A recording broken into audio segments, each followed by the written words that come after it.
بسم الله الرحمن الرحيم.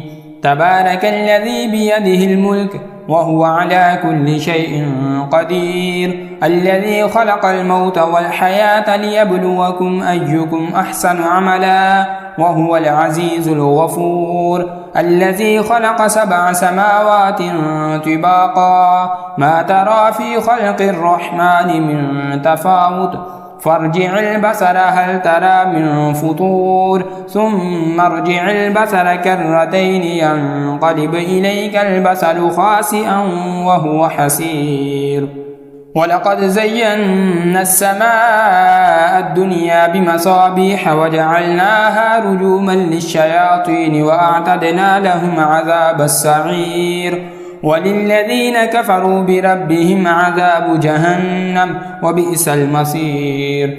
إذا ألقوا فيها سمعوا لها شهيقا وهي تفور تكاد تميز من الغيظ، كلما ألقي فيها فوج سألهم خزنتها ألم يأتكم نذير؟ قالوا بلى قد جاءنا نذير فكذبنا وقلنا ما نزل الله من شيء إن أنتم إلا في ضلال كبير. وقالوا لو كنا نسمع أو نعقل ما كنا في أصحاب السعير، فاعترفوا بذنبهم فسحقا لأصحاب السعير. إن الذين يخشون ربهم بالغيب لهم مغفرة وأجر كبير.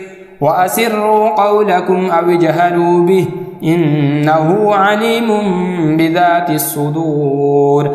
ألا يعلم من خلق وهو اللطيف الخبير. هو الذي جعل لكم الأرض ذلولا فامشوا في مناكبها وكلوا من رزقه وإليه النشور.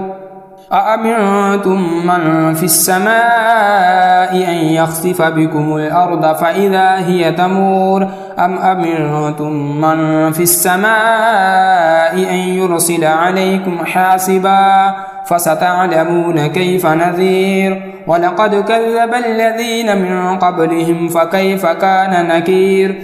أولم يروا إلى الطير فوقهم صافات ويقبض ما يمسكهن إلا الرحمن إنه بكل شيء بصير. أمن هذا الذي هو جند لكم ينصركم من دون الرحمن إن الكافرون إلا في غرور. أمن هذا الذي يرزقكم إن أمسك رزقه بل لجوا في عتو ونفور. أفمن يمشي مكبا على وجهه أهدى أم من يمشي سويا على صراط مستقيم.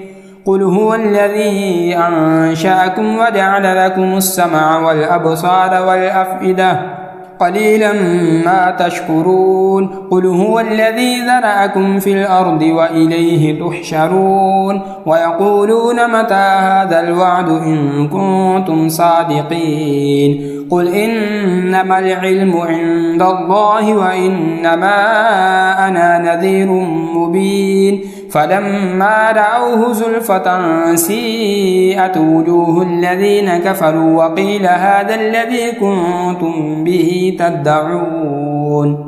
قل أرأيتم إن أهلكني الله ومن معي أو رحمنا فمن يجير الكافرين من عذاب أليم. قل هو الرحمن آمنا به وعليه توكلنا فستعلمون من هو في ضلال مبين. قل أرأيتم إن أصبح ماؤكم غورا فمن يأتيكم بماء معين.